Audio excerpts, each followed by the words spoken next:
chapter, right? Chapter 10 was the conversion of Cornelius. Chapter 11, there was already a church in Antioch, and then they commissioned the Apostle Paul. Barnabas went with him in his first missionary journey, and they crossed all kinds of barriers, proclaiming the gospel. See, if they didn't go out of Israel, Christianity will not be here in America. Understand? If they didn't take the step of faith, then they won't be found recorded in the book of Acts. Then we will have never heard of the name Paul, right? Or Peter or others who have obeyed the commands of the Lord. Now, what am I talking about here? What I'm talking about here is this, that we ought to listen to God's voice. He speaks to us. You believe that? That He speaks to us, and when He speaks to us, then we know the direction that we ought to follow. So He certainly have plans and dreams for each one of us, and each one of us was given a different task for specific purposes. Each one of us was given resources. We're given gifts and talents and abilities so that we can function in the body, and that God can use us to spread the gospel and extend and expand His kingdom. But I want to submit to you today are 4 essential attitudes for fulfilling God-given visions and dreams and His plan for all of us. And number 1 of this is that you and I need to realize that your dream will be tested. It will be tested. And if you look at story after story in the Old and in the New Testament, this is like a pattern. That God will command someone to do a big task, but then in the process of him fulfilling such command, he will be opposed. Right?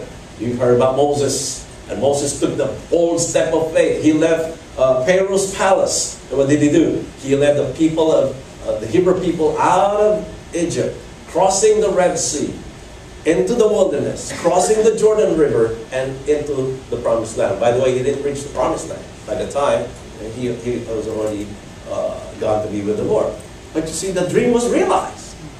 And now we can only look back and look at what was once Canaan, and is now known as Israel. And that was the Promised Land, given to a very particular group of people, because there was a man who dreamed. What a dream. What a vision.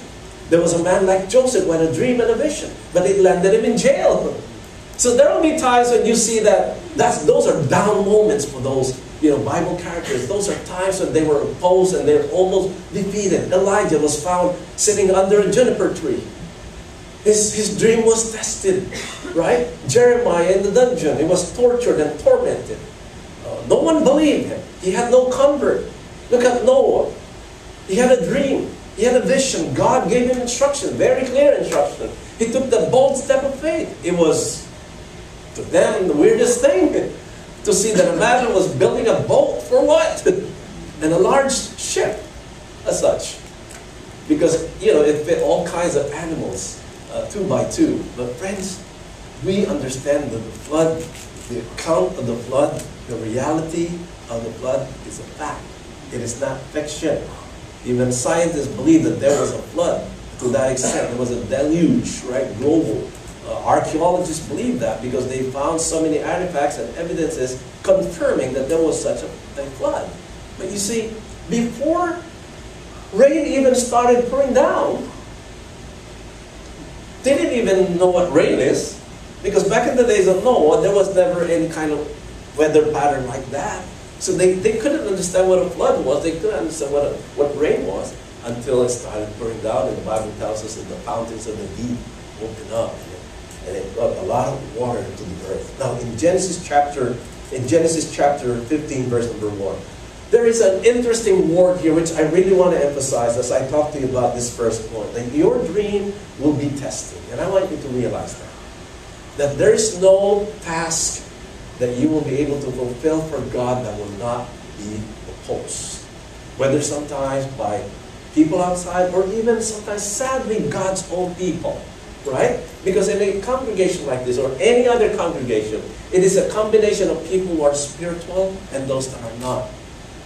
People whose priority is God and those that are not. Don't have that priority.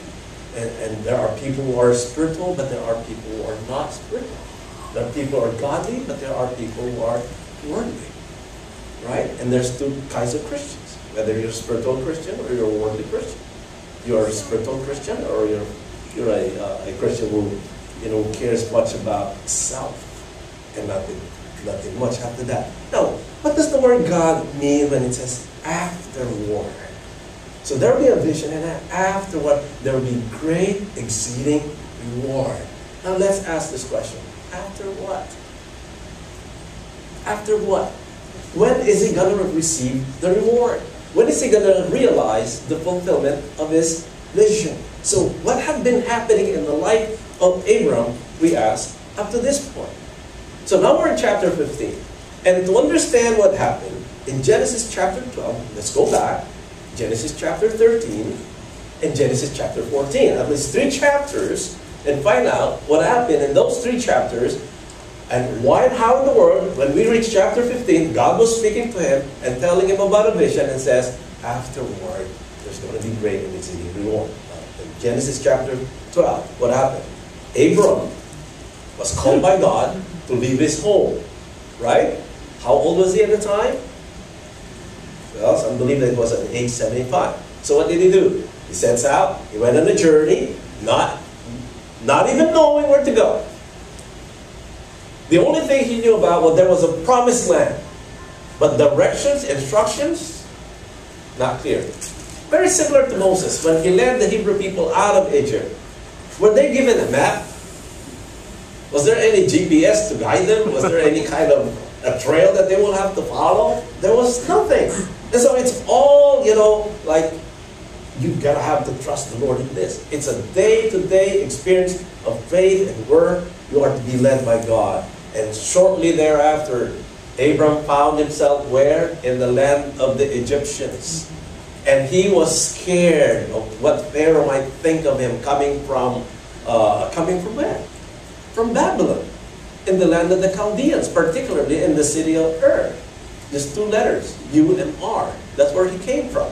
He was a Chaldean, right? So he was found in Egypt. And what did he say to Sarah, his wife? Oh, when they ask you, just tell them that we are brother and sister.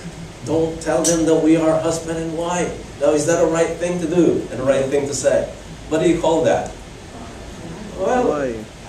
Well, I think you are right, Luke, when you say half lie and white lie. You know why? Because I think you understand that, you see, in Genesis chapter 20, verse 12, if you fast forward Genesis 20, verse 12, we were told that Sarah actually was like a daughter to Abram's father. So what are they now?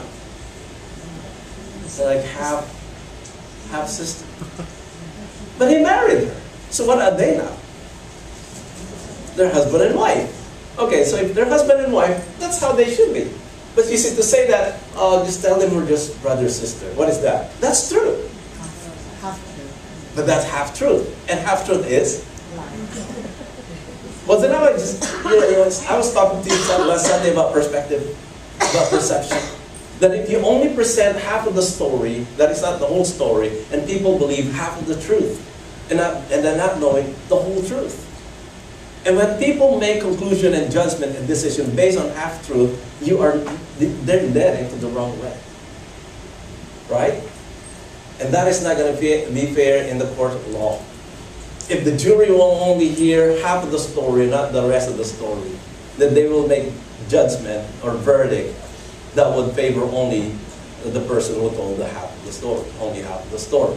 So that's what happened. So you understand, we see in Genesis 12 that Abram's dream was countered by, or was tested by, what I call famine and failure.